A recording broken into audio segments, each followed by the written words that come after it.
রুদ্ধশ্বাস, উত্তেজনা আর বারুদের গন্ধে ভারী হয়ে ওঠা মধ্যপ্রাচ্যের আকাশে কি শান্তির কোনো সম্ভাবনা দেখা যাচ্ছে, নাকি এ শুধুই নতুন কোনো বিধ্বংসী ঝড়ের পূর্বাভাস? যখন ইরান আর ইসরায়েল একে অপরের দিকে ক্ষেপণাস্ত্র ছুটছে, যখন লাশের সারি দীর্ঘ হচ্ছে, ঠিক তখনই তেহরানের পক্ষ থেকে এলো এক অভাবনীয় প্রস্তাব, যে শর্তে হামলা বন্ধ করতে রাজি ইরান।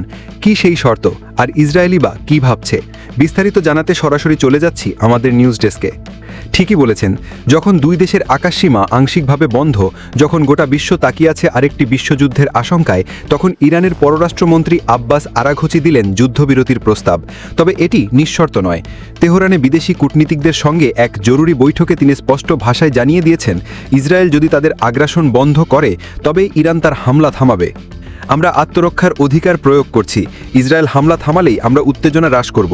আব্বাস আরাঘচি, পররাষ্ট্রমন্ত্রী ইরান। কিন্তু এই আত্মরক্ষার লড়াইয়ের মূল্য চুকাচ্ছে কারা? ইরানের রাষ্ট্রীয় গণমাধ্যমের দাবি, গত দুদিনের ইসরায়েলি হামলায় প্রাণ গেছে কমপক্ষে ৮০ জনের, যাদের মধ্যে ২০ জনই শিশু। আহত হয়েছে ৮ শতাধিক মানুষ। অন্যদিকে ইসরায়েলও গুনে চলেছে ক্ষতির হিসাব। ইরানের পাল্টা আক্রমণে সেখানে নিহত হয়েছেন ১০ জন, আহত হয়েছেন ২০০-রও বেশি মানুষ, এখনও নিখোঁজ রয়েছেন ৩ জন। শনিবার রাতে প্রায় ৮০টি ক্ষেপণাস্ত্রের আঘাতে কেঁপে ওঠে ইসরায়েল। আল জাজিরার খবর অনুযায়ী কয়েকটি ক্ষেপণাস্ত্র আঘাত হেনেছে হাইফার তেল শোধনাগারে। ইরানের এই হামলায় ইয়েমেনের হুথি বিদ্রোহীরাও অংশ নিয়েছে বলে দাবি করা হচ্ছে, যা এই সংঘাতকে আরও জটিল করে তুলেছে। আরাঘচির অভিযোগ, ইসরায়েল এবার আন্তর্জাতিক আইনের নতুন রক্তরেখা পার করেছে। ইরানের পারমাণবিক স্থাপনায় হামলা চালিয়েছে তারা, আর এর জবাবেই ইরানের এই প্রতিক্রিয়া। কিন্তু ইরান যখন শর্ত দিচ্ছে, ইসরায়েল তখন পাল্টা হামলার প্রস্তুতি নিচ্ছে। ইরানের ইস্পাহান প্রদেশের প্রতিরক্ষা স্থাপনা এবং সিরাজের ইলেকট্রনিক্স কারখানাকে টার্গেট করা হয়েছে বলে খবর পাওয়া যাচ্ছে। ইসরায়েলি সেনাবাহিনী সাধারণ মানুষকে অস্ত্র কারখানা এলাকা থেকে সরে যাওয়ার জন্য সতর্কতা জারি করেছে। এই পরিস্থিতিতে ওয়াশিংটন কি ভাবছে?